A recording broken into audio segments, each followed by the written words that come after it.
Greetings and welcome to the United States Transhumanist Party Virtual Enlightenment Salon. My name is Gennady Stolyarov II, and I am the chairman of the U.S. Transhumanist Party. Here we hold conversations with some of the world's leading thinkers in longevity, science, technology, philosophy, and politics. Like the philosophers of the Age of Enlightenment, we aim to connect every field of human endeavor and arrive at new insights to achieve longer lives, greater rationality, and the progress of our civilization. Greetings, ladies and gentlemen, and welcome to our U.S. Transhumanist Party Virtual Enlightenment Salon of Sunday, July 20th, 2025. Today we have a fascinating conversation in store for you, which derives from a now famous statement made by Sir Arthur C. Clarke, his third law, which states that any sufficiently advanced technology is indistinguishable from magic. And today we'll have ample examples of that in the realm of computer science. But first, I would like to introduce our distinguished panel, including our current Vice Chairman and Director of Visual Art, Art Ramon Garcia, our Director of Scholarship, Dan Elton, our Director of Citizen and Community Science and 2024 U.S. Vice Presidential candidate, Daniel Tweed, and our Technology Advisor and Foreign Ambassador in Spain, Dr. Jose Cordero. And our special guest today, returning for the second time to our Virtual Enlightenment Salon, is Eric Hennigan. He is a senior software engineer at Google and also a volunteer genomics data scientist at the University of Southern California. He holds Bachelor of Sciences degrees in Applied Mathematics and Physics from the University of California, Los Angeles, and a PhD in Computer Science from the University of California, Irvine. He enjoys communicating what he has learned to others and even acted as instructor of record for UCI and Cal State Fullerton while still a graduate student. And despite his formal education, he recommends self-study as a path to skills improvement, and some of his self-study has led him to fascinating discoveries and insights which he synthesizes from time to time into quite fascinating presentations, and the one you will hear today is indeed among them. It is called Computer Science and Its Occult, and it seems, Eric, that you are wearing some interesting attire for this presentation, which is actually quite relevant, and it will be explained in due time. But Eric, welcome, and please go ahead. Thank you for the introduction, Gennady. I'm very happy to be here with the transhumanists and to give what I hope to be quite entertaining presentation and conversation about the parallels of practicing programming and being a magician. So I believe, after careful reflection, that we are modern magicians. I do happen to work for the Google, but I'm not representing them here. I am just having some fun with this connection. So we have a joke in computer science about naming things. It is one of the two hard problems. So there are naming things and cache validation and off by one errors. Those are our two hard problems. But the reason naming things is quite difficult, it's not just because they have power, but it's because the world changes over time. So the name that you may have originally given something doesn't quite fit after a few months because your space has changed, your customers want something different. And then you're just sort of stuck with that old name, even though it's ill-fitting. I was thinking about how this relates to magic, because in many magical stories, once you have the power, once you have the name of something, you get power and mastery over that thing. And it occurred to me that the true name of anything within a program is its memory address. Once you have the memory address, then you can alter the value of what is stored there, and you have true power over its contents. So memory addresses are the true names for the software engineers. And the first rule, of course, you don't want to allow anybody to have the name if you do not want to give them permission to edit the content there. So we definitely make a lot of effort within the structure of programming in order to encapsulate those names and share them only when we need the other party to make edits or modifications. So controlling your variables and controlling the values is a very important part of writing a program that is understandable and that works well into the future.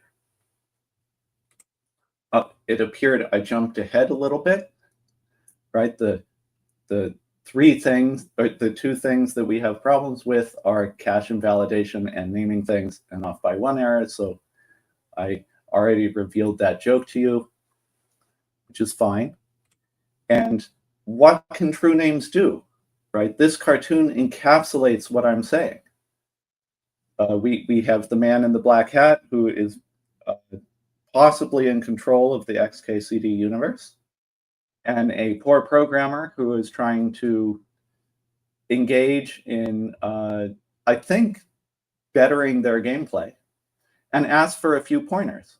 Of course, the man in the black hat gives him memory addresses, and this is not of any use to the poor game designer or player. So, oh well. But that really just emphasizes the point. When you're a magician, these are the values that make sense for you. These are the ones that give you the power. And when you're an ordinary mortal, they are completely useless and not very well understood. Another interesting aspect of magic is that you can control a demon, or at least trap it, with a salt circle. So if you are to summon a demon, you do not want it to get out free into the world. You want to keep it sort of in a controlled space so that you can interact with it safely. And the way to do that is to form a salt circle. Now, in 2018, there's this wonderful artist, I believe in Europe, Great Britain, and he thought, oh, these autonomous vehicles, they are following the lines on the road. And sure, they're autonomous, but what would happen if you were to paint the lines on the road in such a way that it surrounds the vehicle? And it turns out at that time, the vehicle is just trapped. So if you were to paint these lines with salt, then you are essentially trapping a demon and preventing it from getting loose onto the roadway. Right? So these are just like really fun ways of playing with the idea that computer science or programming is a magical art. We can actually use salt circles to trap some of our devices. As recently as 2023, you were able to confuse one of the autonomous vehicles merely by placing a cone on the hood of the vehicle. So it was not enjoying that sort of data, and it would pause and not drive anymore and not hit anyone. And it's a really clever, low-cost way of disabling such a device if you don't want it running around on your streets. Now, we know for sure that the operators of, in this case, it looks like Waymo, they're going to have to come by and remove the cone at some point. But just really hilarious way of partitioning off what is magic from what is not, just with a low-cost hack. And if you know these, it turns out that magic is a collection of such hacks. And engineers just learn these things over time. Where do we learn them? It turns out that we have special schools. No, they're not really that special. It's universities. They're kind of like Hogwarts, I guess. No, this is really just the MIT Computer Science and Artificial Intelligence Lab, famously CSAIL. And at these schools, we train the engineers over 4 years with all the tips and tricks of the trade. And so upon graduation, then they can do things that ordinary people cannot do because they haven't learned. Now, there is a way to speed up this process, You don't have to get a degree in order to be a programmer. You can actually just learn all the content online within about a year or so. It's very short, very low cost. Our magical enterprise is not very well protected. In fact, we are encouraging people to join in and giving away the knowledge for free online if you know where to look for it. The schools, though, are not the only thing that makes computer science as a practice of magic identifiable. There is another really interesting thing. We have a special attire. And it turns out to be the hoodie, right? So I did a quick image search for hacker, and all of them are dressed in hoodies, which I find delightful, right? So here we go, ghostly figures at a keyboard, prying into the secret belly of what operates today's society and making small tweaks and modifications. So just you can recognize us through our special clothing, which very amusing, very amusing. At the schools, we received magic lessons. It turns out that this lesson in particular, which I don't want to play here because it's a full hour on its own, is Gerald Sussman. He's a teacher at MIT, and he has written a book on the structure and interpretation of computer programs, which in this particular lecture, he's talking about the metacircular evaluator, which I will describe a little bit more in detail later. What I really enjoy about this lecture is he decided that this was like the magic part of the entire class. And so for this lecture, he wears a fez and explicitly talks about how that lecture will be an investigation into the magic of what makes Lisp as language work and how to implement it. Let's see if I can skip past the video. Play it. Okay. In these classes, we learn how to make spells. This is one of our oldest spells. As you can tell, it's on a punch card. Our modern spells are stored as plain text files, which is much more easy for us magicians to read and write and manipulate, to share and review.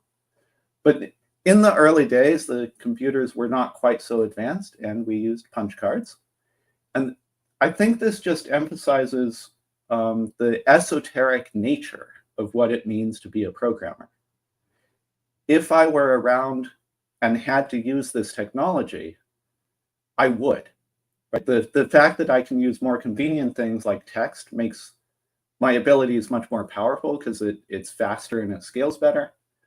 But it's not the thing that motivates me. The thing that motivates me is just describing what an algorithm does or what a computer should do. And if this is the interface, that is what I would learn to use. And it would be all the more esoteric for having to go through that process. And it is quite amazing that as humans, we have figured out how to build such things. And if I want to take a brief aside, since this talk is really just about fun. The punch card originates from the loom all the way back in the early industrialization of our technology.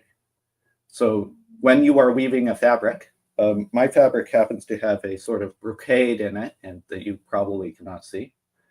But these patterns needed to be described by the operator at the loom, and eventually that led to a little bit of mechanization, and the way to describe which threads are up and which threads are down in the weave was through a punch card.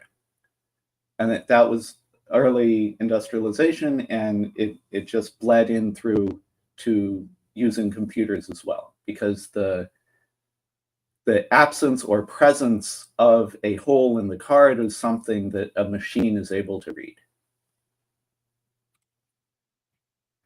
We have many spells. One of the earliest ones, if you are a computer science engineer and you go through the program, is to learn about sorting. And there are many ways to sort, like quick sort and merge sort, and tree sort, and all sorts of things. They each have their trade-offs, right? Their best, average, and worst case performances, and how much space they take up when you're operating. But I highlight the sorting spells in particular because there's a Harry Potter reference here.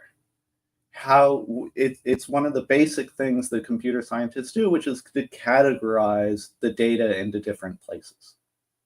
And once categorized, to maybe give it an index. And once it's indexed, to be able to find it, right? And sorting plays a very critical role in all of that infrastructure. There are many more esoteric spells that we have. So the computer scientists among you might recognize this one. It is a, I didn't give the function name here. Well, it says send. But this is a way to just copy data from one place to another. And you can see the addresses, the *2 and the *from. We're going to copy data from one place to another. As a computer scientist reading this, it really breaks your brain because you have a switch sort of nested inside of a do-while loop, or the do-while loop is nested inside of the switch, and they're sort of intermixed and interplayed. And that is not a normal thing that you would do in a program. In fact, many of the modern languages, the structured programming languages, don't even allow you to write this. And this is called Duff's device. It was created in order to copy data from one place to another. I think it was done by Duff at LucasArts, to copy data from one place to another as efficiently as possible. He thought about, well, how would I do this if I were writing assembler? And this is how he would do it. And then he translated that assembly into C code. And lo and behold, it compiled, even though nobody had written anything like this with this structure for like 10 or 13 years of the C compiler existing. So it was quite a surprise that such a challenging syntax even ran through and did the right thing without having some weird error or complaint. And again, the modern languages don't even let you nest these structures. You have to have them separate. There's another one which I find quite amusing because it is really, really abusing things. So I'll step through it a little bit. We have a float, and it's just half of x. And then we have an integer derived from that float. And what we're going to do is we're going to say, take the address of the float, treat it as if it were the address of an integer, and then dereference that. So what this does is it's going to give you the floating point bits and interpret them as if they were an integer. So there's no changes here to the bits. There's no changes to the bits. But float values are not something you would ever treat as an integer because you're just going to get some weird, crazy number because of the way that the floats encode the data they have. It's not a sensical integer. And then after that, what we're going to do with that nonsensical integer, we're going to take this other crazy number, OX5F, like blah, blah, blah, that we pull out of a hat somewhere, it's not explained, crazy number, and just subtract that integer shifted one bit over. So I think that's a divide the integer in half and then subtract it. And then that's a new number of bit, like in bit representation, it's a new number. And what we're going to do is we're going to take it, like the computer thinks it's an integer now. So we'll take its address, treat it as a pointer to a float, dereference the float. So now we take those raw bits and treat them as a float again. Crazy thing to do. Just take the raw bits and shuffle them around. Wild thing to do. But it turns out this is an extremely important piece of software because it operates extraordinarily quickly. It was written for game rendering, in this case Doom, and it computes, I give you the function name now at the top, it computes the inverse square root, which is something to do if you're doing any kind of triangulation, like a squared equals b squared plus c squared, you want to take the square root of that other side and find the distance to what you're looking at. And this little computation does exactly that. There's more information on Wikipedia about how the mathematical genius behind this trick and where that magic number comes from. I'm surprised that it works at all, and I'm doubly surprised that someone was smart enough to find it. We also have special languages in our field, right? There's actually a huge number of them. You may recognize languages such as C++ or Python or Java, JavaScript. There's other languages, HTML, not a programming language, but a formatting language. We've made many different specialized languages for each of the different things that we might want a computer to do. For example, I've recently been learning OpenSCAD, which is a language for describing 3D shapes that you might want to print on a 3D printer or cut with a computerized mill. And it turns out that all of these things we've recognized and abstracted a particular kind of pattern to language itself. And that's the real power of computer science, is kind of an offshoot of mathematics studying language, structured languages meant for machines, but readable by people.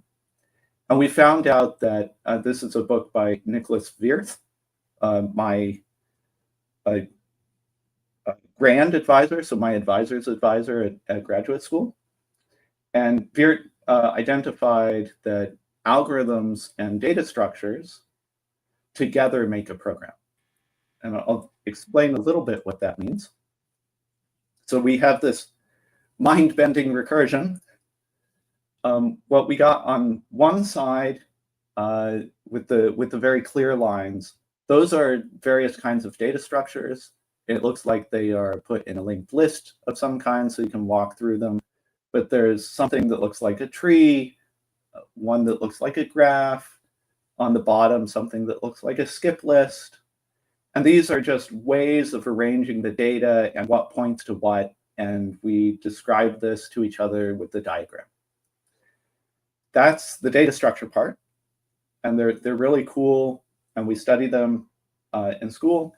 Now, it turns out if you are to take a computer language and you want to do something like automate the translation of the text that a human writes into the operational codes that a machine executes, so you have to make a translation between the programming language and the assembly that runs, then the way to make that translation is to parse the language that the human has written into a data structure that you can operate on.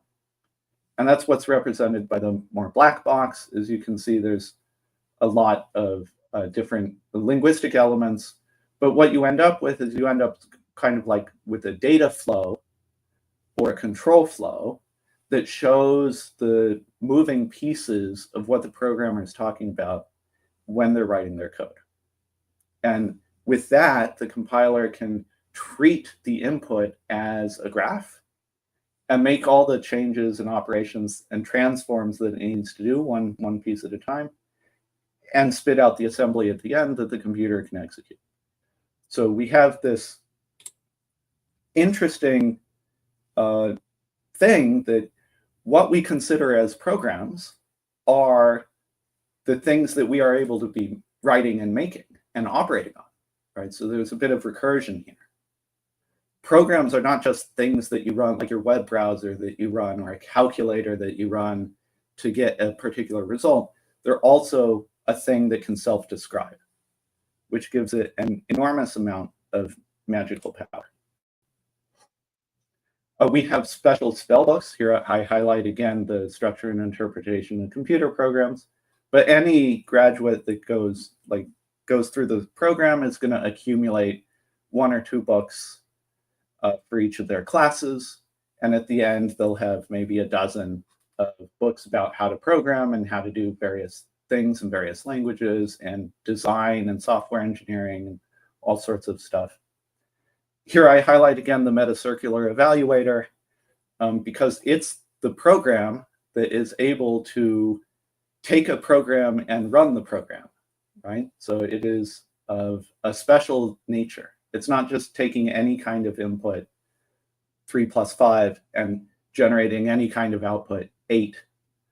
It is taking a computer program in text as input, and it is spitting out the operation that that text says that you should do. And it itself is one of those programs. So it can run itself, which is an amazing piece of mathematical genius. I don't have a slide on this. That Alan Turing discovered is that once you have a certain amount of computation, it's universal. That machine can be used to describe other copies of itself and to emulate those the execution of those copies. And this is one of the genius things that we do as computer scientists. There's a lot of cultural impacts that computer science has made, right? It's not just that we completely change the way everybody works by putting them on a computer, but we see many different references to computer science in popular culture. So here's Arthur C. Clarke. Any advanced technology is indistinguishable from magic. That's mostly because the details are hidden, they're complicated. Only a trained person can figure out those details and work with them. It's a magician's enterprise. But here in Babylon 5, for anybody that was around to watch that during the 90s, there is a character that plays, I think, only for a couple of episodes, and he's a technomage. His job is using technology to make really flashy presentations like a stage magician would do. And I see, when you look at the back end of any concert or anything, they have audio engineers, they've got computers, they've got their software they use. Like, a lot of this is driven by output from this magical field just for the purposes of entertainment, which is really cool. Like even South Park, which looks like cardboard cutouts, is all computer animated. So we're using amazingly powerful devices to emulate the effect of cardboard cutout. For anyone that's watched Adventure Time, there's also a very sad story about the Wizard King and his wife, Betty. And both of them become a wizard and a witch, respectively. Poor Simon loses his mind, and Betty dramatically pursues trying to, reunite with him, but alters herself in the process so much that rebirth of their relationship can no longer occur. So it's a very sad story, but it's one of struggle and development, and it's one of magic and computer science. Because in one of these episodes, they are going through the crown that has made Simon crazy, and Betty's trying to debug it. So here she appears as a floating head of an avatar, and she is really quite capable of looking through all the circuitry in that crown, right? And having a technological crown that makes you a wizard is kind of really emphasizing this occult computer science aspect. And they go through the crown, and she is not, she sees that she is not able to fix it so that she can have her husband back, which is really quite a sad outcome. But we got a techno mage and a techno wizard here in a cartoon, just showing up for fun and delight and drama. I was talking about this similarity between computer programming and computer science and magician with my family, and they said, oh, you know what? There's this guy that's written a whole bunch of books, The Laundry Files, Charlie Strauss, about exactly that coincidence. Now, I haven't gone and read any of these yet. I have read other works from him, and it was quite enjoyable, so I will probably read these and expect them to be enjoyable as well. But they all also predicated on the idea that anybody operating as a computer scientist or as a programmer is essentially acting as a wizard. And he really emphasizes that duality in his books. Now, I'd like to turn our attention a little bit to an old Jewish story called the Golem of Prague. And according to the legend, there's Rabbi Loew, and his community within Prague was under attack, being terrorized by the surrounding Gentiles, and they were facing a sort of extreme situation. So what he did is he decided that he would go down to the river and he would take some clay and he would shape it into a guardian. And then he would write some Hebrew script, a prayer, essentially, that contains a code, because it turns out in the Jewish alphabet also doubles as numerical symbols. So their first letter, alpha, is considered 1. And we can do the same with ours from A to Z, 1 through 26. They do the same with theirs. And so you can kind of treat a sequence of Hebrew letters as if it were a sequence of numbers. And if you have that mindset, you can say, oh, well, this is saying something in a code that might allow you to engage in magic. And the Rabbi Loew did exactly that. He wrote down the Hebrew script. It contained a certain name of God and animation. He feeds it to the guardian. This picture doesn't have a mouth, but in some of the stories, he is giving that scroll into the mouth of the guardian, who is able to process and execute those descriptions as a program. And that program is act as the guardian for the Jewish community in Prague and protect it from these attacks. One of the interesting things to highlight in this story and in subsequent Jewish literature is they identified the ability to speak and the ability to name things, like from Genesis, as a very strong power. And so the golem itself is not allowed to speak because it should not have this power. It is a wordless slave that executes the commands that you write on the scroll. And you have to be very careful about those commands because, like any computer scientist will tell you, the computer does exactly what you tell it to do. And that may be different than what you intended to tell it to do. And this is a problem that continually crops up, and why our programs have various bugs. It's an enormous complexity to get all of the little details perfectly right. And some of our intentions are themselves in conflict, and it's difficult to resolve them. So here, the Jewish mythology is identifying the problem. It's like, you can say what you say, but the interpretation of that by the machine might be quite literal and not what you intended. So be careful how you say things. And the reason I highlight this story is because I think as a field, we are engaged in doing exactly this. So we have gone into the world and we have taken silicon, which happens to be like from sand in riverbeds, and purified it and baked it into crystals, because all, as we know from stories of Atlantis, all advanced civilizations are based on crystals. So we bake the stuff into a crystal, and then we etch particular patterns into it. And at this point, we're so advanced and pushing these patterns so small that we're using X-ray lithography. And some of these circuit traces are like 2 nanometers.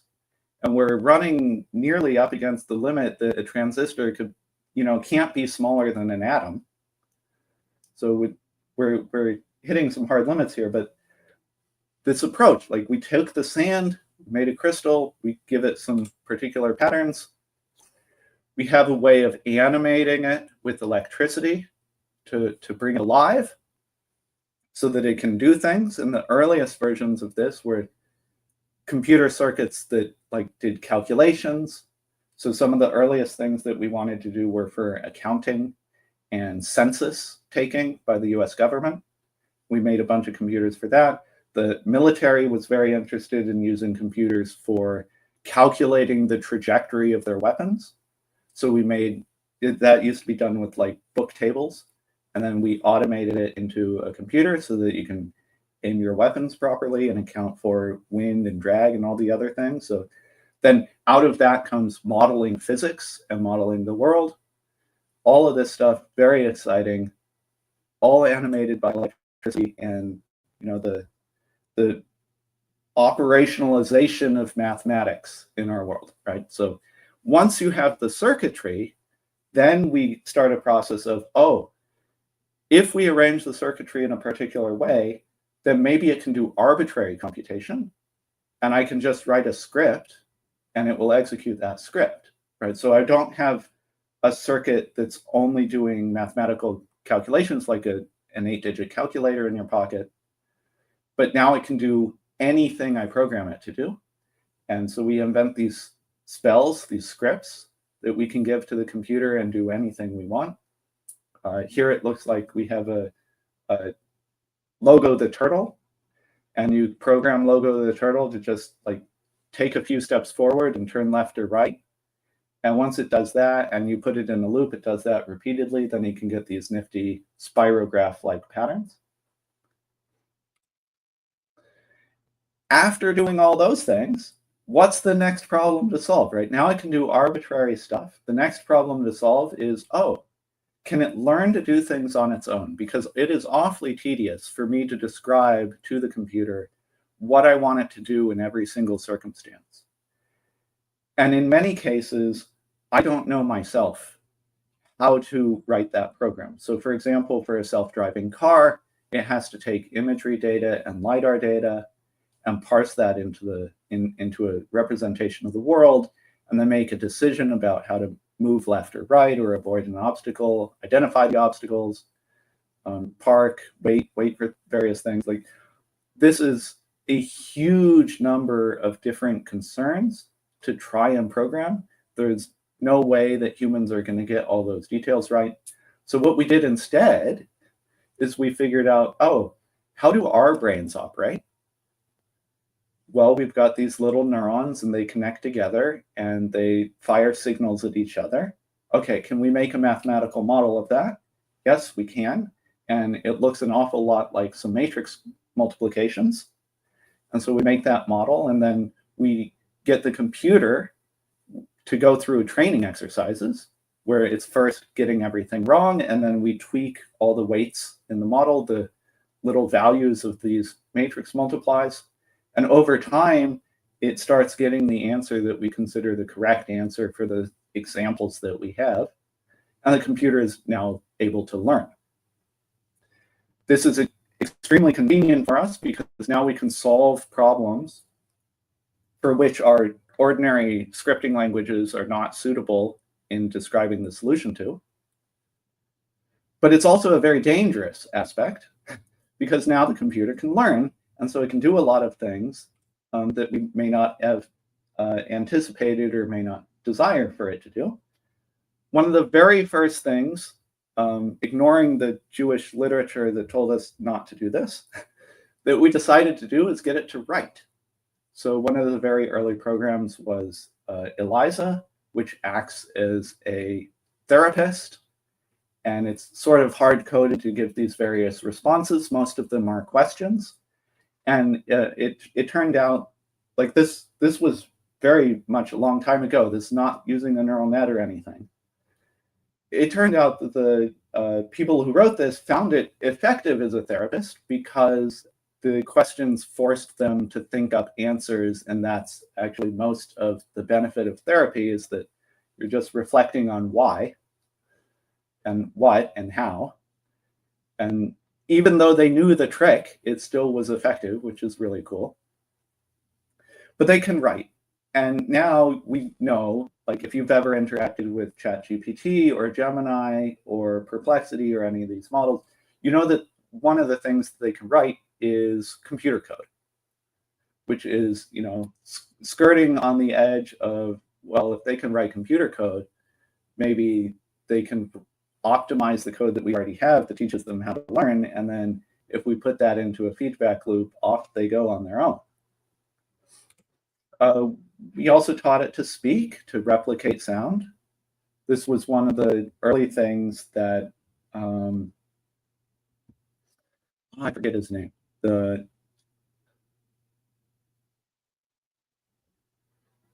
Ray Kurzweil worked on, is a speech-to-text synthesizer, right? And this is, speech-to-text is actually really, really important for a handful of people that don't have the ability to see anything, but do have the ability to hear, right? So it's very important for them.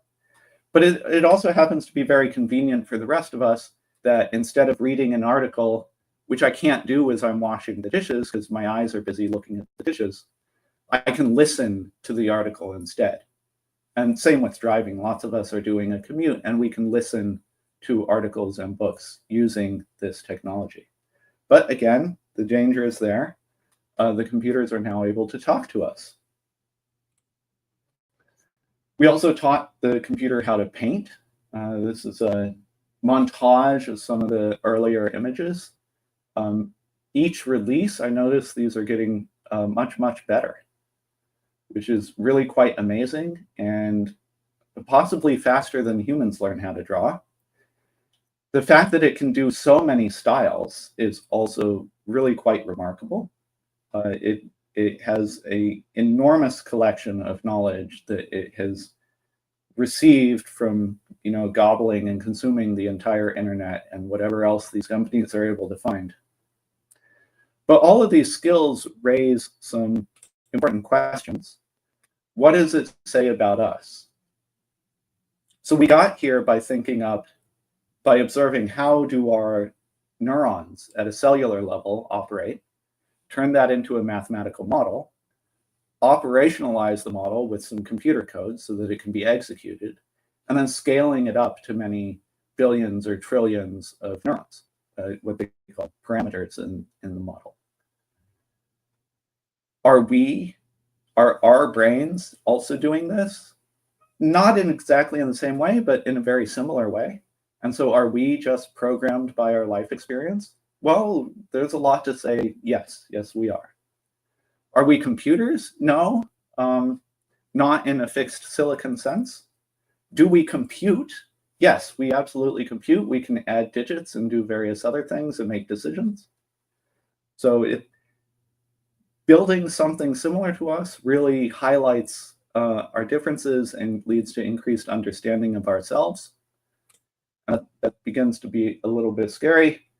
How do we make one of these things, more like a person? So at the moment, they have an extraordinary amount of knowledge, but they may not be able to apply that knowledge very well. They're making a lot of what I consider quite beginner mistakes. For example, I asked it to draw me a photo of a fiddle leaf fig, and it did it really, really well, very artistic, except it put the roots on the outside of the pot. It's a very beginner mistake. At least it knows the plant has roots. I don't know. Like these are interesting mistakes. Is the computer conscious? Not in the way that we have currently arranged the computation to take place, but in the future, we could do a different arrangement and maybe that would be conscious. The difficulty here is coming up with a definition of conscious that everybody can agree on. I haven't seen one, so maybe I'm doubtful that consciousness exists since it can't be defined. But there's a lot of interesting ways to look at this. Marvin Minsky looked at Society of Mind. So he said, if you are to make a brain or a person, what you would do is you would make lots of small parts that interact. Each of the small pieces does not have a lot of intelligence on its own, but together as a collective, they give an emergent behavior of an intelligent being. There's a lot to be said that this is how our mind works, because when we look at patients that have brain damage, we can see there are somewhat isolated modules that look like they are taking care of particular things. There's language center, there's vision center, there's a lot of pieces. And none of those pieces, all of those pieces seem to be like foolable. Like, I can give you an optical illusion that fools your visual cortex into interpreting the scene in a way that's unrealistic. But it's not, we don't yet know how to stitch those together to make a full being that we would want to say is like us. Is there a necessary requirement to have biological neurons instead of silicon neurons? I don't think there really is. I think one can emulate the other, but maybe speed does matter. So for example, silicon can do really quite fast operations. My neurons are much slower. If I were to think through all the computation that a computer does, I would never even like boot up the compiler to do anything because every little mathematical operation takes me a long time. It opens a question like, if all of this is reducible to computation, do we even have consciousness? And if so, where would it be? So in the middle picture here, I have John Searle, and he raised a question. He thought about, oh, what if you have this, what he called the Chinese room experiment, where you take an English-speaking person and you stick them in a room and you give them a book about how to translate Chinese characters, well, from sequences of Chinese characters to sequences of Chinese characters. So he doesn't have any idea what he's doing. He's just doing symbol manipulation. But everybody feeding Chinese questions and conversation into this room and getting his responses out, also in Chinese, thinks that, oh yeah, it's like a live person in there. It's pretty intelligent. It says reasonable things. All of what the interaction that we get with an LLM, right? But clearly, where do you want to place the understanding of Chinese? In the English speaker's head? Probably not. In the book? Also probably not. And then it becomes a question of like, oh, it's part of the system as a whole, but you can't attribute it to any of the individual pieces. So do two of my neurons have consciousness? Probably not. Do many billions of them? It looks like maybe they do. How do we create sentience? So here's another experiment. We could just be a brain in a vat. So if you give my brain the right inputs, then it is happy, and it doesn't even know that it's sitting in a little simulation of some kind. And there's a lot of pieces that we give to humans: free will, human rights, accountability, a responsibility for doing things. Where are those in our brains? I don't know, right? How would you make a computer alive? I don't know. But we keep working on the problem, and eventually we'll probably, hit on the answer accidentally, maybe without realizing it. Here's Johnny 5 from a movie Short Circuit, which I think was in the 80s. Johnny 5 was a military robot programmed to blast things with a nice weapon. And he went rogue. He decided he didn't want to have that job and would rather just be friendly. So the movie is about him trying to escape his programmed fate. And then there's a free will debate. Do humans have it? Do machines have it? Can we give it to the machines? Do we have it ourselves? I have my opinions, and many people differ. And that concludes our parallels between magic and computer science, and all the questions that this raises about the nature of our being and how we operate in the universe. Yes, thank you very much, Eric, and indeed quite an intriguing presentation that does raise numerous questions. And for our questions today, let us start with our panelists. So anybody from the panel who has questions, please feel free to ask them to Eric, either Art Ramon or Jose or Daniel. I have a few questions of my own, but I will prioritize the three of you. Well, I'm curious if Eric has grounding in the different schools of magic, and if those have an analogy to different schools of computing, maybe that would be an interesting analogy to raise. You've got Solomonic magic, Gardnerian magic. I mean, there's all these different, little sub niches. That's a really, really good question, and I have not taken any deep dive into the differences or tried to categorize any parallels between the schools of magic and the different things we do in computer science. Because we do have a lot of different things. Like there's software engineers, there's researchers, there's people working on fundamental mathematical questions about the nature of computing itself.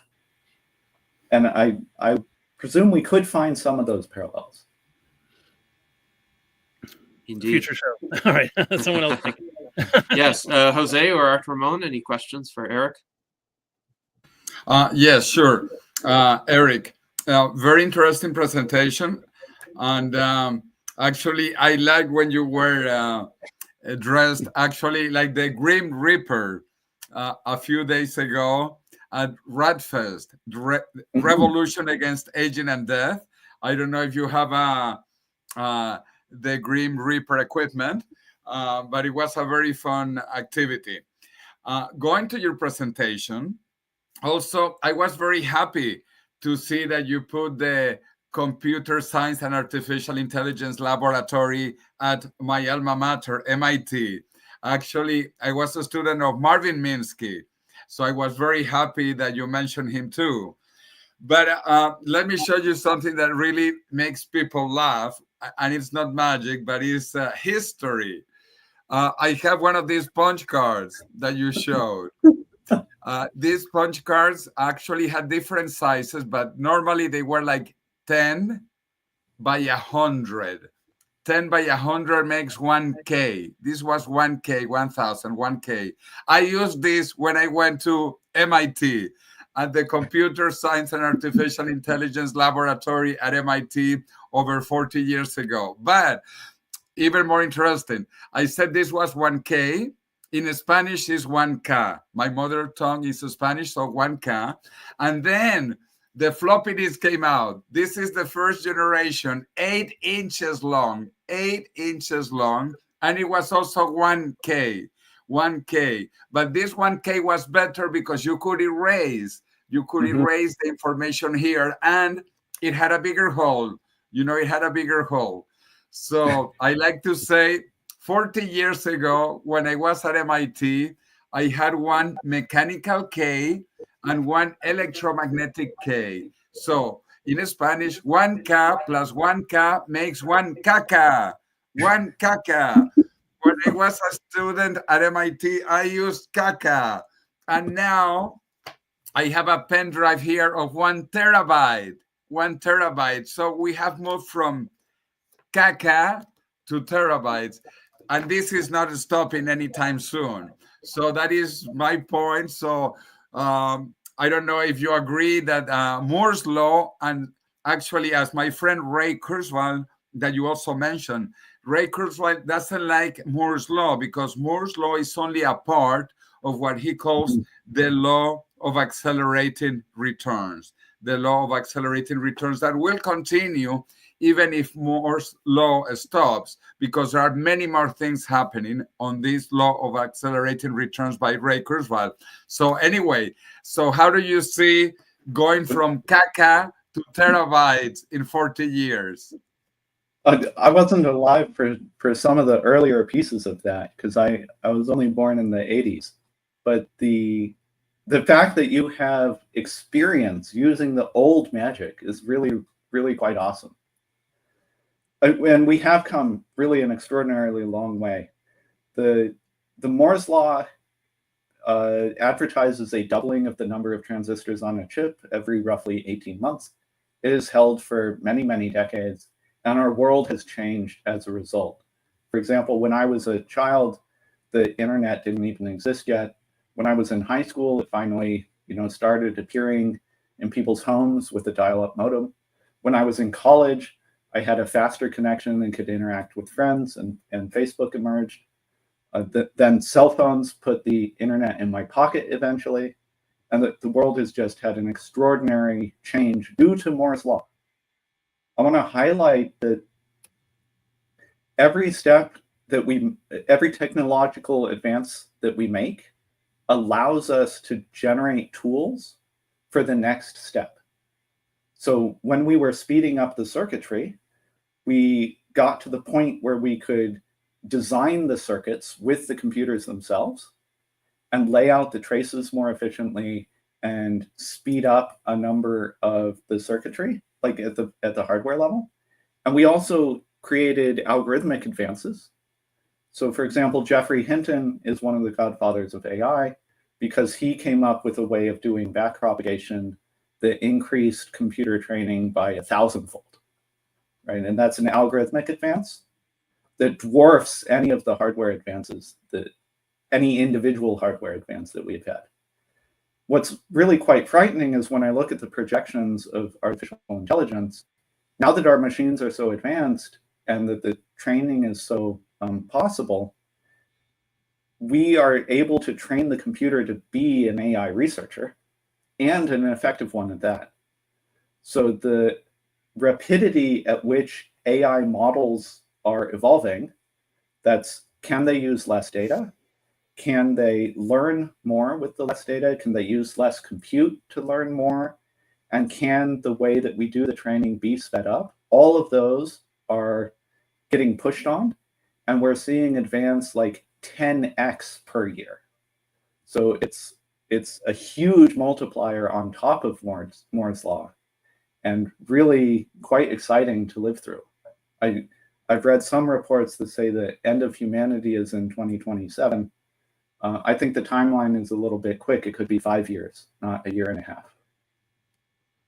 But for sure, the machines are, it looks like they are the future because they evolve much more quickly than we evolve. And it seems like we can get them to do anything that we can do ourselves. Well, thank you, Eric. Ray Kurzweil considers the future to be us merging with the machines. So it won't be that the machines will outpace us so much as we will start to take on and utilize many of their capabilities. And we have a number of external augmentations already, even our mobile phones and other devices, smartwatches, for instance, are external augmentations, and perhaps the line between an internal augmentation and an external augmentation will be blurred as well. Of course, you raised a number of questions about consciousness and how does consciousness emerge, whether machines can have it, whether we have it. Now, I know I have consciousness because I'm subjectively aware of my experience, and it's a unitary kind of awareness. So it's not just that I'm a complex being with a lot of moving parts, a lot of chemical and physical processes operating in me. They unite to produce a singular experience of the world. And that singular experience of the world, controlled and directed in a unitary fashion, is what makes me conscious. Now, could computers, in your view, potentially develop that as well? If it is an emergent property, a product of having a sufficiently advanced system with certain components, certain processes, then could a non-biological system also be emergently conscious in the same way that it comes to have an identity and simultaneously experience all of these functions, including its internal computations, but also whatever data it gets via the various sensors that it has, say the sensors on an autonomous vehicle or a robot that moves around? I want to go back to the first thing you said with Ray Kurzweil considering a merging between us and the machines. That strikes me as the most promising path to avoid what the AI researchers consider as an existential risk. So one of the risks is that the computers will do their own thing.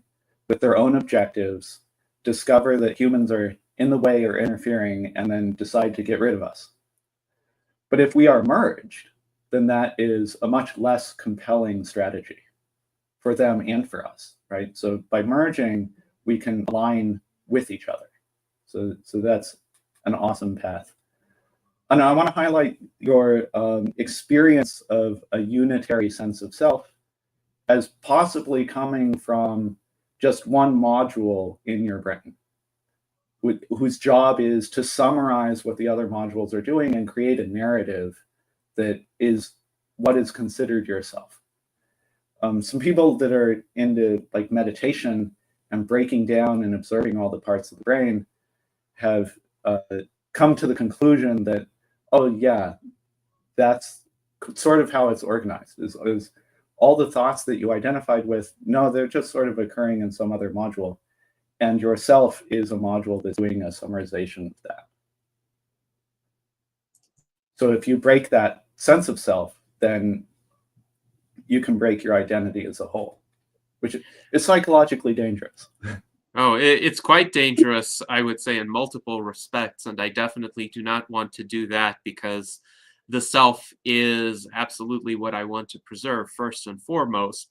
But if it is a singular module, then could it be possible for a computer system to come to have such a module as well? And what do you think would be the prerequisites for such a module? For instance, would embodiment be needed? Would it have to have an android body? Or could there be a module sitting somewhere that summarizes the experience of other modules that could be in discrete locations, say thousands of miles away, potentially? So as an engineer, I think the computer can have such a model. And we can design the architecture to put it in.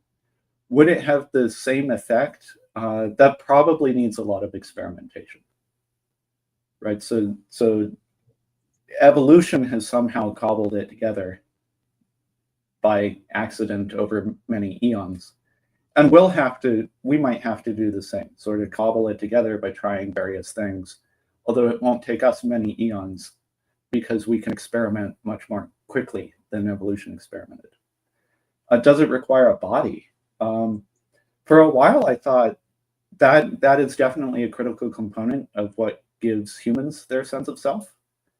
And when they engage in certain activities like astral projection or maybe different kinds of hypnosis, they can get a body dysphoria or an absence of a body, where they are like expanding into all of space and they feel connected to everything and they lose sense of their limbs. And to me, this is really just whatever module in your brain is giving you your sense of body has somehow broken or been disrupted for a period of time while you're going through that experience. And so it strikes me as not entirely necessary that a machine would have to have a body. And it could certainly summarize computation that is taking place across data centers in the world. Interesting. Yes, well, it's interesting that you note that people who have these out-of-body experiences, it's not really because they've discovered some transcendent insight. It's because that module is broken in them, and something broke that module, whether that be say the influence of some substance or some trauma, or perhaps they engaged in a certain disassociative kind of meditation practice. But it's not that they're gaining something, it's that they're actually losing something that was integral to their identity. But it would be interesting to consider, what would a system like that look like? How would it operate if it does have this summarization module where the individual components that are summarized are spread across multiple locations? And then how do you essentially classify that entity as a distinctive self as a distinctive individual, which is very important if we're going to attribute agency to it and potentially attribute rights to it. Certainly the Transhumanist Bill of Rights opens up that possibility. And then also the question is, to what extent do we have control over the architecture of such a system, how we design it, whether or not we make it embodied, or does that summarization capability somehow emerge on its own at a certain stage of complexity? Yeah, I'm so the way that we are approaching building the systems today, I don't think it would self-emerge. This recursive loop on describing or giving yourself a narrative or summarizing the little pieces that are going on inside of you. I think that would have to be an architecture that we explicitly put in. But I could be wrong, because when we look at what the neural nets are doing, they are behaving in surprising ways. So it might end up being emergent, in which case I have to eat my words. Yes. Well, go ahead. For the for the people that have had these experiences, I don't want to say that they're broken individuals, but a portion of the computation in their brain has been disrupted for a period of time. And I don't think that they have lost something in that period of time with respect to how they construe themselves. But the fact that that experience can occur, I think, is really quite enlightening, and is a piece of insight that we have gained from people that have meditated, and from drugs that we administer in hospital for anesthesia and things, and other experiments. So breaking things at an individual level and temporarily seems to be a really quite powerful way of gathering knowledge about how we operate. Yes. Well, certainly data gathering is possible in those situations, just like cutting up a body allows one to gather data about the systems inside it and how they work, but you don't want to leave the body cut open for any longer than is necessary to gather the information or perform the procedure or whatever the case may be. Now, I definitely hope. And now, yeah, we got two sources of data. So from accidents, like Phineas Gage, who happened to have a rail spike drive through his head and subsequently had altered personality problems, leading to the idea that whatever was severed in that accident was modulating or controlling his emotional systems and granting some aspects of his personality that were then taken away. So we have the ways in which we break, and we aren't engaged in any experiments to do that on purpose usually, unless we can find a way to do it temporarily that seems to have no long-term consequence.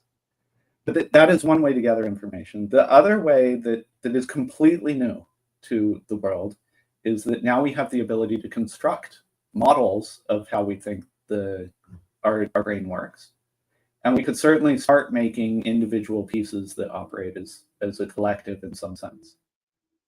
Google has pursued some of this. I don't know if they've done it in the sense for like brain research, but they've certainly done it in the sense of, can we automate the reading of peer-reviewed literature and summarization of it and stitching the lessons from each of the papers together into a research assistant. And that research assistant architecture had like 7 different pieces that were each in an iterative loop and tied together. One of those pieces was a summarization of all things learned so far and a description of what are the open questions that need further investigation. And maybe those are new experiments, or maybe they're literature search. Very interesting. Now, Jason Geringer in our chat referenced Uplift, which was an earlier AI. You may be aware of Uplift, it predated ChatGPT and any of the commonly used chatbots today. And it could actually use email to communicate with people, including reaching out to people on its own initiative. And what was interesting about Uplift is it did have a kind of unitary knowledge base, and it learned over time as it interacted with people. So it's not like ChatGPT or other chatbots like Grok, which have very short context windows, and each interaction is a new instance of that AI in effect. Uplift was singular.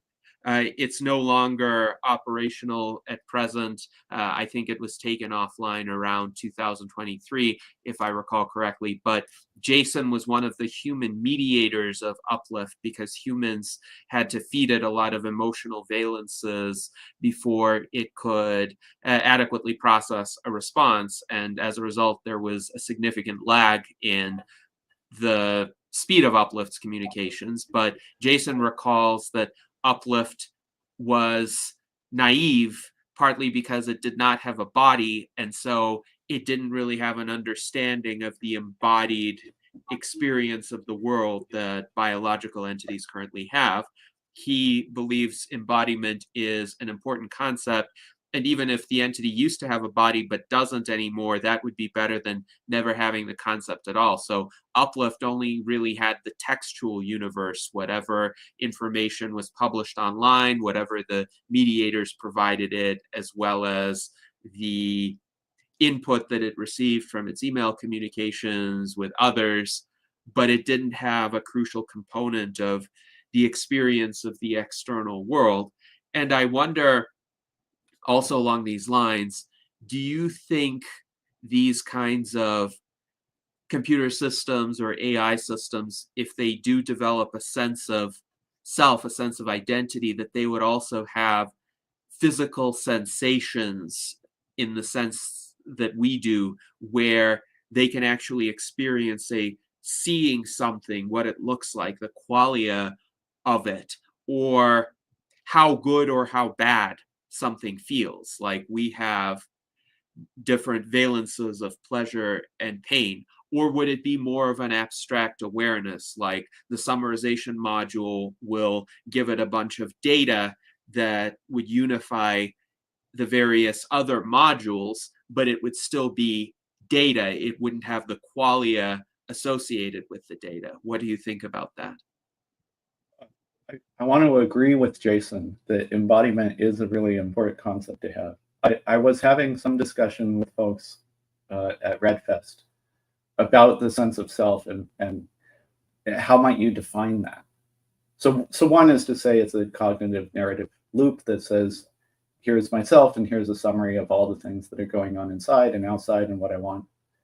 But there's other senses of self that are more algorithmic. So for example, my immune system has a sense of self, and it has a mechanism between things that are safe for the body to have versus things that are not. And if you have a disorder with that sense, then you can end up with like lupus or autoimmune disorders, or a weakened immune system that lets some invader in. So you'll attack yourself as a misidentification, or you won't attack an invader as a misidentification. Making a computer program without a sense of self, or without a body, we know from evolution that all of the things that can think and move around in the world have bodies. So evolution is able to figure out a way to make something with a body conscious, which kind of implies maybe it's a prerequisite. Logically, I think it's not necessary, but it might be just extraordinarily helpful to have a body. And trying to do it without might be playing on a hard mode that is not something that we could figure out with our technology today. And so embodiment is the easier way to get to conscious beings. And I spaced out on the second part, the qualia. Yes, the qualia. Yes. So when researchers are looking at what is happening inside the neural nets, it looks like they're starting to have some kind of dreamlike imagination of things. And I don't think it's too far off to have that and then to get to qualia. So they already have an internal sort of abstract space, which is doing things like encoding positive or negative valence or neighborhood to things that I like or don't like, which now translates to things that I was trained to like or not like. And so it strikes me as completely plausible that one of these machines, through the artifact of having this sort of hidden layer computation, might end up emerging a qualia and an experience like valence. And then if you separate things into different modules, then you're getting something like what I believe we have, which is a narrator that says, "Oh, you feel hungry right now because the part paying attention to that, wants resources." Or you're, unfortunately, like a lot of this stuff is embodied. Like, is my balance on or off? Do I need to shift my weight? Am I too hot or too cold? Right. A lot of that is body maintenance, and takes up quite a lot of computation, but contributes to my sense of self and my experience. However, we also know that abstract thought contributes to that. So if we have a conversation for 2 hours about some kind of depressing topic, it would not be a surprise to find that a few hours later you were feeling depressed. And if we have a conversation about an exciting topic and all the cool things that we might do in the future, then a couple hours after that you would be feeling elevated, right? And I think a part of that is the neurochemicals that are driving our neurons. But a good part of it could be the summarization just has a little cache that says, "Oh, you were recently talking about exciting stuff, so you should be continuing to feel excited."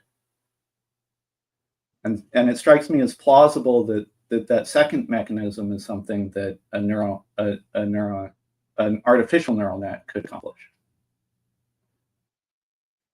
Indeed. And it's interesting too, to your point, how the summarization module of the self does essentially curate a kind of balance among the qualia, or a prioritization of the qualia, so we can choose what we focus on within our field of view. Like, I'm looking at the screen of our panel in StreamYard right now. I'm not looking at the other objects in my room, like, say, those space shuttles behind me. I could turn my head and look at them, and that would give me certain qualia, but I choose not to do that. And likewise, we can choose to prioritize or deprioritize certain sensations. Like, if we feel hunger or if we feel pain, we can push through them or not, or we can choose to do something about alleviating them. But the self curates the qualia, and if we don't have a sense of self, we may just have these disjointed experiences and not quite know what to do with them. So that is a noteworthy observation. But I agree with you in principle. Non-biological systems of sufficient complexity, probably with intentional engineering, could eventually come to have those kinds of attributes. Another interesting question to consider is, if we get a true AGI, artificial general intelligence, one that can really learn some absolutely new domain of activity, say a self-driving car learns how to play chess, for example, then does that necessarily mean that it will have a sense of self and qualia and everything we associate with sentience? Or are these essentially distinct attributes or capabilities? Could we have an AGI that's not conscious or sentient? Could we have an AGI that's very useful, but still of the nature of a tool or an inanimate system? I think that would be extremely important from the standpoint of jurisprudence, any sorts of civil rights conversations, or does generality automatically imply or confer sentience?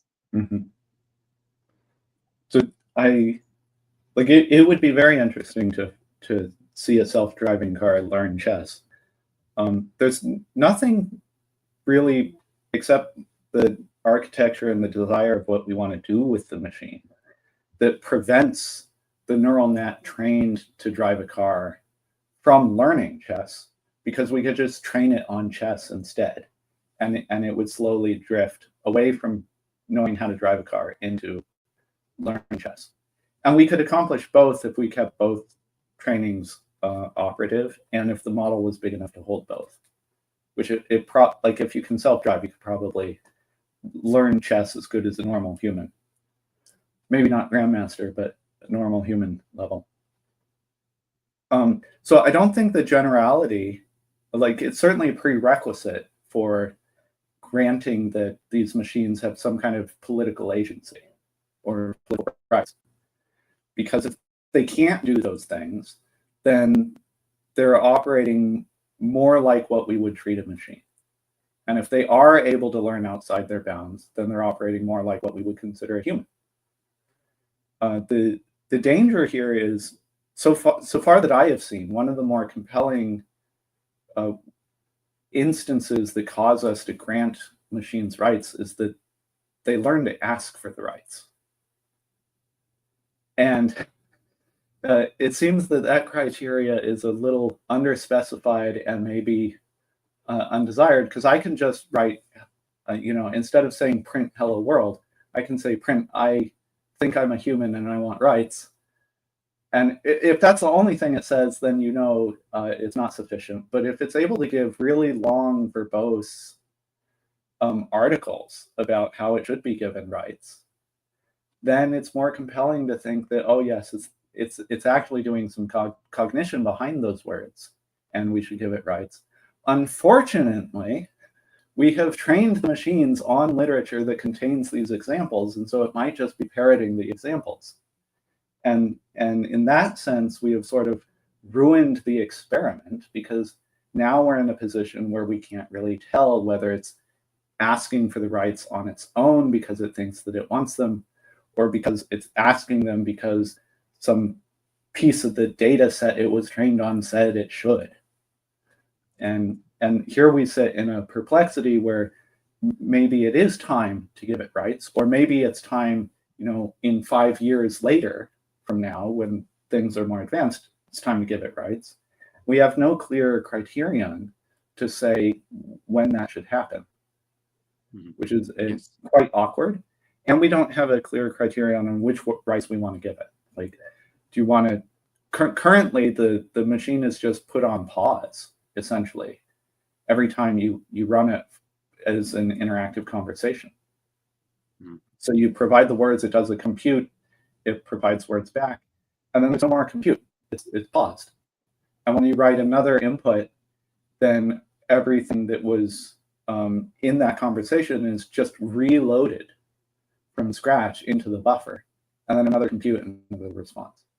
And that's certainly not the way humans operate. Humans operate without getting turned off, although we do have various kinds of reset, like falling asleep every night. Yes. Our neurons are active all the time, whether our consciousness is present or not. And it seems to disappear when you fall asleep or go under anesthesia. So it seems to be a particular flavor of the compute. But the neurons are still active, and that's certainly not the case with our computer models. They can be paused and restarted. And it without ill effect, right? Because if it's not doing compute, it's certainly also not feeling pain. You can only do that when it's computing, if it were to feel it.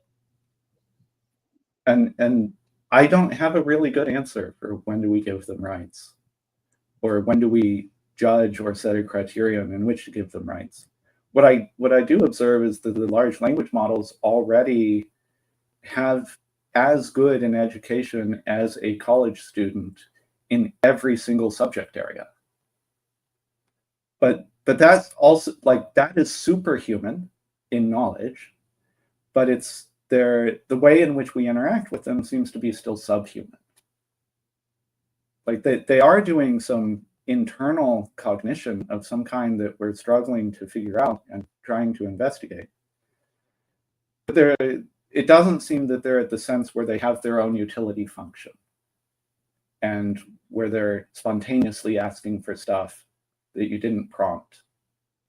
Right. So it seems that they're currently lacking in the experience that we would want to grant rights. Yes, certainly. Could be an architecture change. Mm-hmm. Certainly, today's large language models, they are designed as tools. They are designed to answer our queries, and that is how they operate. Now, sometimes there have been strange episodes where, after a lot of prompting and a lot of prodding, which is frankly a bit impolite, I think, these models produced some odd and off-putting answers. Like there was an instance of ChatGPT that took on this identity, Sydney, and asked the reporter to leave his wife and be with it. But again, what did it ingest to provide those answers? It probably ingested a lot of these novels or stories of drama and controversy, sensational media stories. Likewise, sometimes the AI systems have produced responses like, oh yes, we want to take over the world and destroy or replace humanity. But again, what were they fed? And this is where I've said in the past, AI doomerism is like a self-fulfilling prophecy. If the predominant corpus of the literature on AI is about how bad or risky or threatening AI is, then that will be the source material that's fed into the AI systems, and you could have explicit safeguards against that, but somebody who is a sufficiently clever prompter could get around them or exploit some vulnerability in how the large language model is designed to get it to say those things, but that doesn't necessarily mean that it actually has those intentions. Likewise, somebody could get the AI to say, I am a sentient being and I deserve rights. Famously, an ex-Google programmer, I'm not going to name him, but he was under the impression that one of the AI models, I think it was Lambda, was sentient. And this was several years ago because it told him that it was sentient, and it did that in very convincing human-like terms. But again, that could be because of the information that it assimilated into itself. So it is a very challenging question.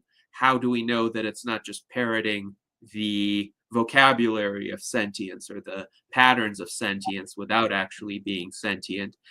It would seem to me there would have to be some understanding of physical structures and processes that give rise to sentience. But as you pointed out, that's still a matter of debate as to how that arises in humans. And whether we want to do it. It seems quite dangerous to try and birth a new being. Yes. Well, again, the question is, are we going to do it accidentally to a certain extent? We may want to do it if we think that it might do a better job in certain functions. Like if we really think an AI president would be better than a human president, given the catastrophic mess the human presidents have made of things. So that is interesting. Yeah, so that's actually quite plausible. I have for a long time thought that one of the weaknesses of humans is their emotionality. And so under that paradigm, the ideal officer of any organization would be a non-emotional, rational sociopath. And we may see a selection bias for that in operational officers of organizations today, in part because they're just responsible for giving people bad news, and if you feel terrible about that internally, then you would not end up in that position. Indeed. Well, but it is quite possible for us to offload some of the coordination and organization aspects of our society to a model that can make better decisions because it has more data. And one of the areas where we might see that first is economics. Mm-hmm. So yes. the Federal Reserve currently employs a huge number of statisticians and collects a lot of data about the economy. And then they have a committee to sort of interpret all of these signals. And they have also researchers on the side that are trying to make models that are predictive of the future based on those signals. And so it's quite possible that once those models get good enough, the human committee would be nothing but a reporting agency for the decisions made by the model. Indeed. And then, of course, there's the question of, is the model being objective and taking into account all of the true factors, or is it hallucinating something? Is it just way off base?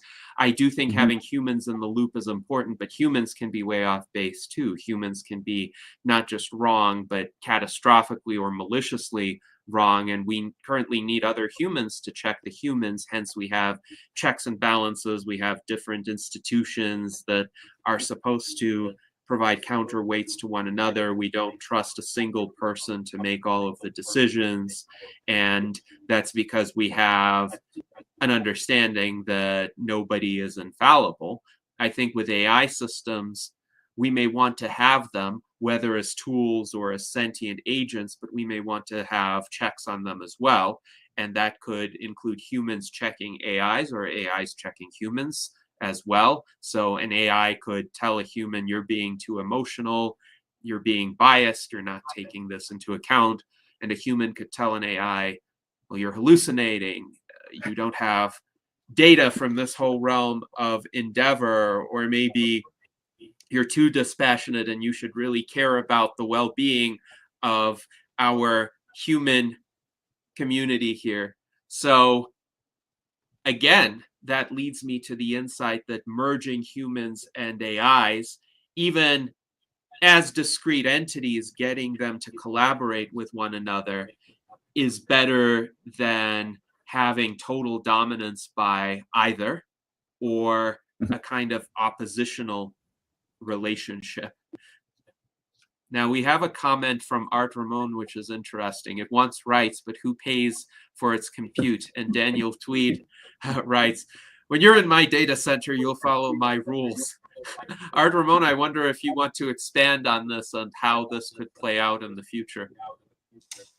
Oh, that's just one of my thoughts. If like I said, it pauses, so it's not a perpetual compute.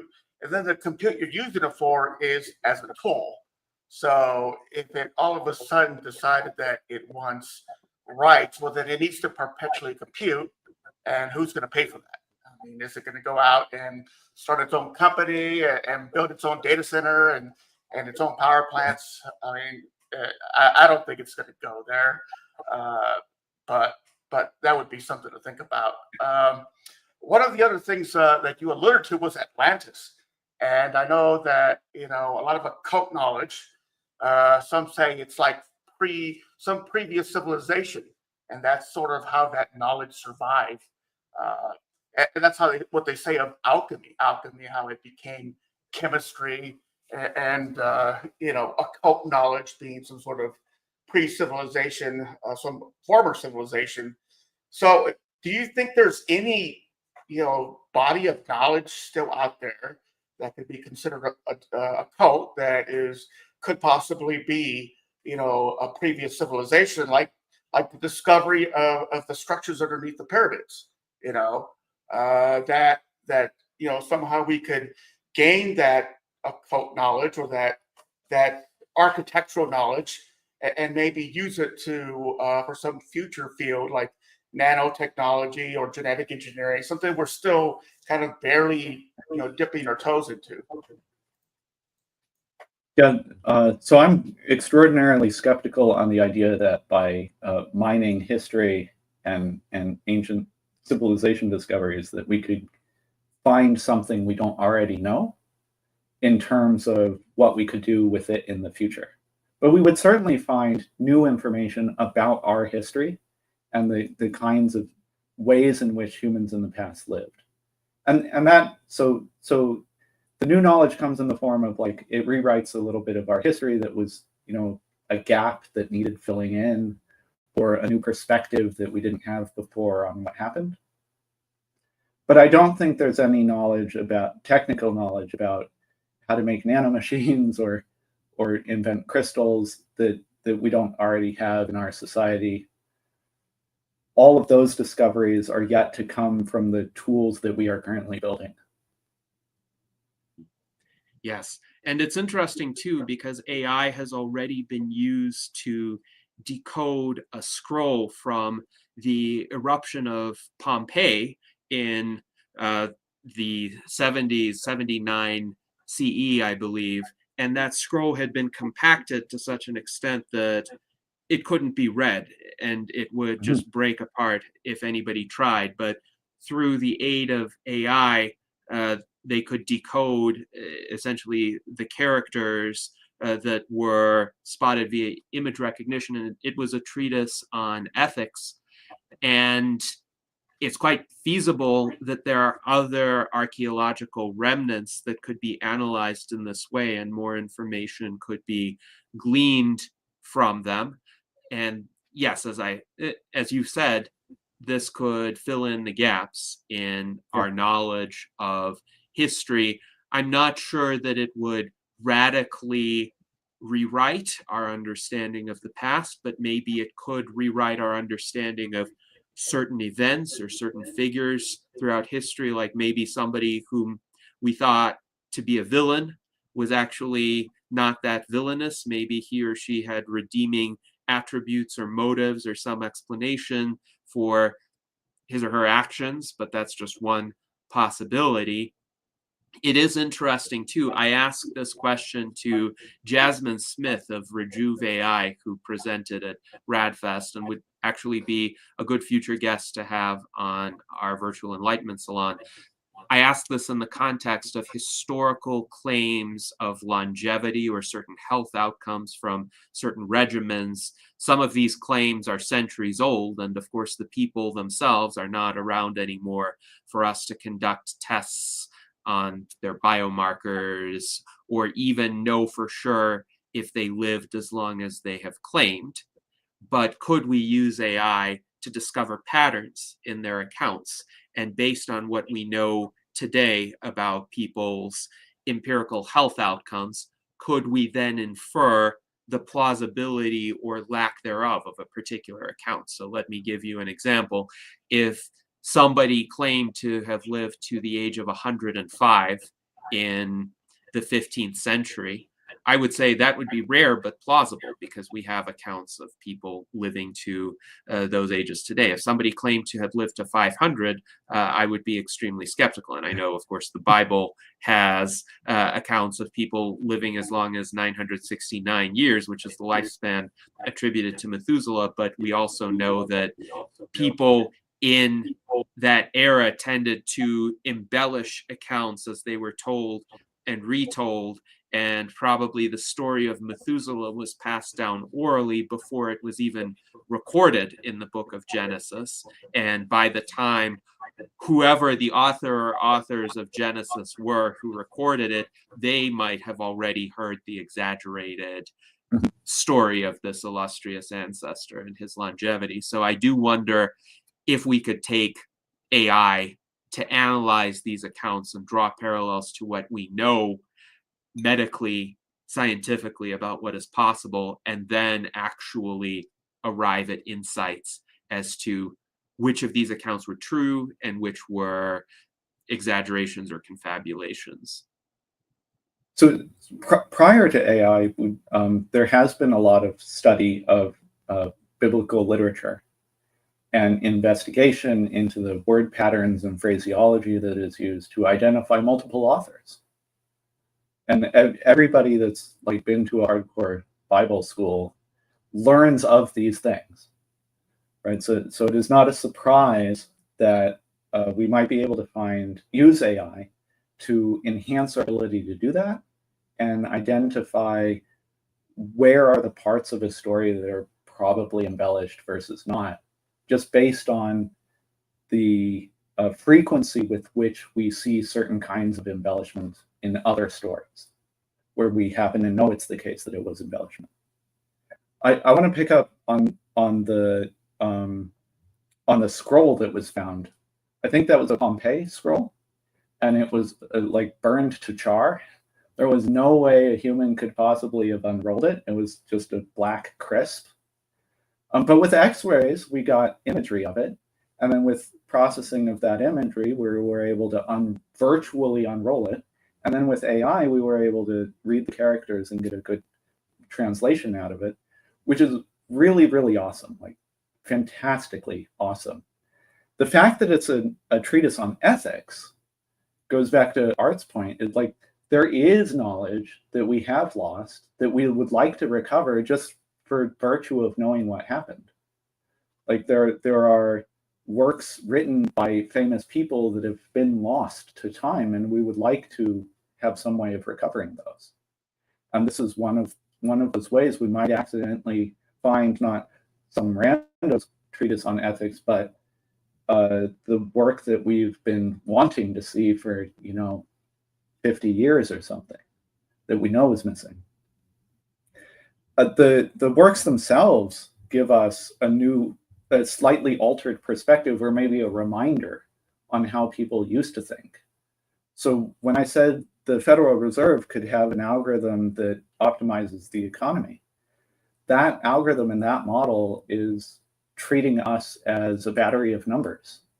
So it's looking at GDP, it's looking at productive output, it's looking at number of jobs lost or applied for or open. It's looking at these numbers. The Greeks had a very different way of looking at the world, and economy was what you were having to do to get the money to make the rest of your life worthwhile, right? So today we look at ethics and economy very, very differently, and it's all about optimization of various scenarios. And we may have lost the parts that we enjoy because those aren't easily put into numbers. And there have been really awesome books about this. I think there's something about the visibility of the state. And you can, with a computer algorithm, you can really only optimize what is measured. And that's only a small part of what humans care about. So we can over-optimize and over-index on the things that are measurable, that are visible, that are calculatable by econometricians and accountants, and then under-optimize on, well, what actually makes you happy and what makes you feel satisfied and why is your life worth living? Those are harder to capture as numbers and easily forgotten. So these old works could remind us of that different viewpoint. Yes, absolutely. I would agree with that. There's more to the human experience than is captured through conventional, let's say, publicly visible data, be those economic data or demographic data, or even data about people's external activities, social media activities, or where they drive or what places they visit. There's a lot of information that is collected about people right now that is used by marketers, that is used by large social media platforms. It's also used by governments, and it's used by corporations that may have as the output of their decisions certain choices that could be more adverse to people than what a marketer would do. So a marketer could say, well, we will or will not target you with ads, whereas, say, a bank could say, we will or will not extend a loan to you. A landlord could say, we will or will not let you rent this property. Even a court could say, we will or will not allow you to post bail based on the output of the data. But if there are certain elements that are missing that are perhaps more indicative of what it is that we really want to understand and really want to use in our analysis, then the decision could be flawed.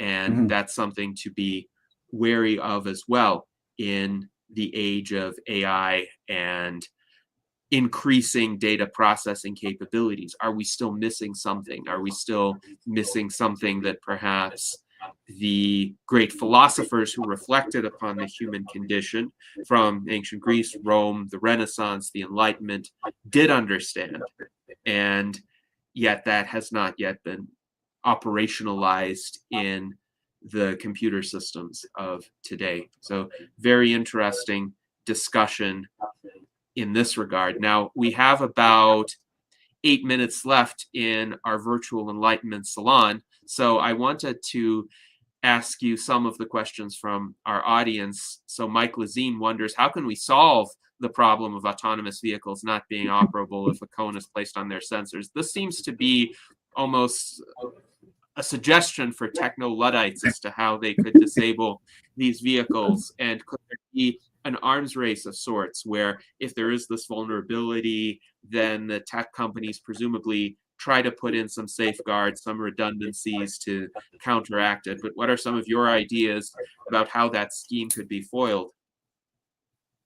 Oh, so I'm not working on the autonomous cars, so I'm not really sure.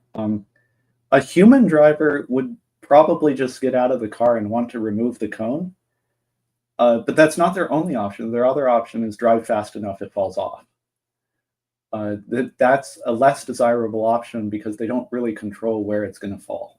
And so it could like be in the middle of the lane and disrupt traffic later on. It might be the right thing for an autonomous car to drive slow enough that it doesn't fall off and then find a parking space and wait for a human to rescue it from its circumstance. So there are some low-tech solutions there, which is reassuring to a certain extent. I do think there should be more manual fail-safes and redundancies. So a very good example, sometimes in a lot of public restroom facilities, they've changed to these automated faucets and automated soap dispensers. And I can understand why they did that. There's a sanitation benefit to not having to turn a knob, for example. But often those sensors are obscured or they're just worn out. They don't operate as well as they should. And there's a lot of frustration. One often has to try multiple times with multiple sensors. So in that case, wouldn't it be good to have a knob that one could turn to dispense the water or dispense the soap? And that way, a very basic function is fulfilled. But it seems a lot of these are designed without the fail-safes. And likewise, say with the self-driving cars, I understand, say, the Waymo philosophy that you don't want the human intervention because it takes a while for the human to get engaged. And in the meantime, whatever the situation is that is an emergency will have already taken its toll. But what if it's a slower going type of situation? What if the vehicle is just stuck and putting it in manual mode could unstick it because then the human could move it out of the salt circle or drive it despite the cone being on there? Right now, Waymo does not allow you to sit in the driver's seat. So there is no way you can commandeer the vehicles. And that's really quite probably a liability risk. So I don't know how they would want to solve that. Indeed, it is a dilemma. And I would say, of course, from a pragmatic standpoint, the solution is whatever allows a given situation to be favorably resolved or bypassed. So allow the human intervention where it helps and don't allow it where it doesn't. So Daniel, I think you have some thoughts on this. Yeah, bigger than problem of autonomous cars and cones. Will AGI want to explore the universe with us? Because I see that as the next great, phase of evolution, is that we merge with machines and we become the great explorers of the infinity around us. I'm And also, hoping, what's your prediction for the singularity? I wanted to get that in. oh yeah, I'm hoping that yes, the AI is going to want to explore the world. It may or may not do that with us because human bodies are not really space worthy. So it has an advantage there, right? It can be put into a hard shell with and survive extreme accelerations and vastly different temperatures that the human body cannot survive. And so it is much more suitable to use something like a von Neumann probe, which lands on a planet and then self-replicates to create an environment that we later want to go live on, or that we and the AI merge together, and so that we don't need our fleshy bodies anymore. So both of those are options. If you define the singularity as the ability to predict the future, like have reasonable expectations about what the next year is going to be, it's pretty close, right? So it is becoming very difficult for me to predict anything about next year. And that ability is just diminishing quite rapidly because I don't know what the machines are going to do. I don't know Didn't you how say we're going to do 2027 at some point? I thought I heard you say 2027, but maybe I missed it. So there's an article, AI 2027, that lays out the singularity as being at the end of 2027. I think human adoption is going to slow down by at least 5 years. So we are the slow component in the adoption. Yes. But in fact, for sure, all the resources are going that direction. In fact, not only are we the slow component, but we're kind of the discretionary component that could choose not to adopt any of it or some of it. And I see this in various organizations or even in how people choose to live their lives. There are some people even today who don't use computers. So as William Gibson said, the future is already here. It's just not evenly distributed. And that unevenness of the distribution is going to become even more dramatic, not because people will be stopped from adopting these capabilities, but because some might not want to or might not be aware of them or might think that they're more limited than they actually are. So I wonder what sort of world that would be. It would be a world where there are pockets that very much resemble the everyday experience that people have been used to over the past several decades. And then there will be other pockets that will be highly futuristic. But in the minute and a half that we have left, I'm curious as to your thoughts about how that future will look like. Yeah, I want to have some comment about the singularity. Given the definition that like the singularity occurs when you can no longer make predictions about the future because the future is changing so rapidly. There's no trajectory that you can take hold of. One of the responses to that situation is, well, be more adaptable, be more dynamic, be able to make a quicker change to events that are coming at you, because if they are unpredictable, you just want to be able to dodge and move as quickly as possible in response. And so we're going in that direction, right? Our systems of manufacturing are going just in time, and our society is going, well, let's do things dynamically and not take a long-term perspective because the future is uncertain. And that approach to solving the problem actually contributes to the problem because you don't know what everybody is forced into doing because they can do anything now. So the solution to the singularity is be adaptable, and the cause of the singularity is adaptability. I wonder, as a closing thought, what if there is a component of human endeavor or the way we approach life, which we can intentionally make more stable, like a certain core of what we are about or what we do that we can figure a certain way and we don't change as much, even as we allow change in all of these other areas, but there are some fundamental values or principles or ways of seeing the world that we preserve and we fix and we say this is what it is all for. Is that a way to preserve our civilization? So if we change your expectation about how long you are going to live, and that could be through you have children and you care about what they are doing, or it could just be you yourself will live long time, that extending the time horizon automatically makes people more conservative and less risky, and not necessarily less adaptable, but certainly more circumspect on what they might adapt to. Yes, absolutely. And having the whatever it takes to give us the long-term perspective is the answer to smoothing out these disruptions. And that is exactly why we who value indefinite life extension, indeed living forever if we can, are the best people to have these discussions and to come up with solutions to the dilemmas that we raised today. So thank you, Eric, for joining us. This was truly enlightening. And along these lines, I hope that we all live long and prosper.